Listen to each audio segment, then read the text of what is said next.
Ex-Menteri Pertanian Syahrul Yassin Limpo tak memenuhi panggilan KPK untuk diperiksa sebagai saksi dalam dugaan kasus korupsi di lingkungan kementerian. Melalui keterangan tertulis, tim kuasa hukum Yassin mengatakan Limpo tengah pulang kampung untuk menemui sang ibu yang sedang sakit. Kuasa hukum Limpo, Ervin Lubis, menyebut timnya akan mendatangi Gedung Merah Putih KPK untuk mengantarkan surat permohonan penjadwalan ulang.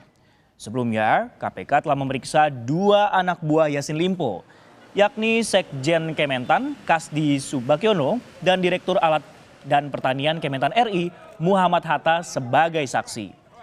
Yassin Limpo termasuk 2 anak buahnya serta 6 orang lain juga diketahui telah dilarang berpergian ke luar negeri selama 6 bulan ke depan.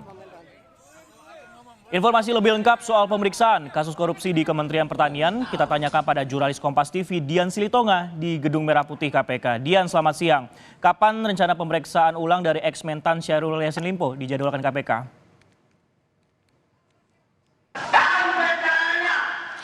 Ya, Sisko, itu masih harus atau masih perlu kita tunggu kapan KPK akan menjadwalkan ulang pemanggilan terhadap ex-mentan Yassin Limpo. Tapi biasanya KPK memiliki waktu jeda selama 3 hari untuk menjadwalkan pemanggilan ulang terhadap saksi. Artinya kemungkinan Yassin Limpo ini akan kembali diperiksa atau dijadwalkan ulang pemeriksaannya pada hari Senin pekan depan. Tapi tentu sekali lagi kita masih perlu menunggu pernyataan resmi dari KPK. Seperti yang Anda sampaikan bahwa betul hari ini Yassin Limpo untuk diperiksa sebagai saksi dalam kasus dugaan korupsi di lingkungan Kementerian Pertanian, tetapi mangkir karena tengah mengunjungi ibunya di kampung halaman yang sedang sakit. Hal ini disampaikan oleh tim kuasa hukum Yassin Limpo melalui pernyataan tertulis kepada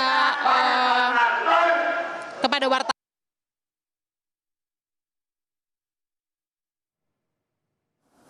Limpo atau memenuhi panggilan KPK untuk diperiksa sebagai saksi, tentu penyidik akan menggali atau mendalami pengetahuan Yassin Limpo selama menjabat sebagai Menteri Pertanian sejak 2019 yang lalu. Di antaranya adalah menggali pengetahuan Yassin Limpo soal mekanisme penempatan jabatan di lingkungan Kementerian Pertanian, kemudian juga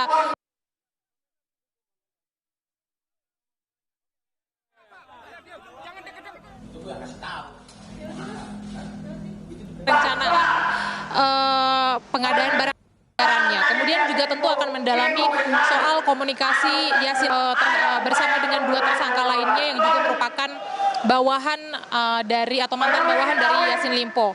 Sudah menjadi rahasia umum, Sisko, bahwa sesungguhnya dalam kasus ini KPK sudah menetapkan 3 orang tersangka. Mereka adalah Sekjen Kementan Kasdi Subagiono, kemudian juga Direktur Alat Mesin Pertanian Kementerian Pertanian Muhammad Hatta, hanya saja termasuk juga ex-mentan Yassin Limpo. Tapi seperti yang kita tahu, memang sampai dengan saat ini KPK belum secara resmi atau secara terbuka mengumumkan kepada publik siapa-siapa saja nama tersangkanya. Nah, terbaru pagi ini Sekjen Kementan Kasdi Subagiono juga kembali mendatangi Gedung Merah Putih KPK.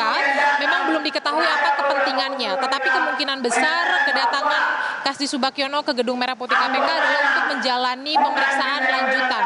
Nah, yang menjadi pertanyaan, apakah pemeriksaan lanjutan Kasdi ini masih dalam kapasitasnya sebagai saksi atau dalam kapasitasnya sebagai tersangka? Kalau diperiksa sebagai tersangka, tentu ini akan membuka kemungkinan kalau sore nanti Kasdi ini akan keluar dari ruang penyidik menggunakan rompi oranye. Nah, kalau ini terjadi, ini akan menjadi tahap awal kejelasan dari kasus ini.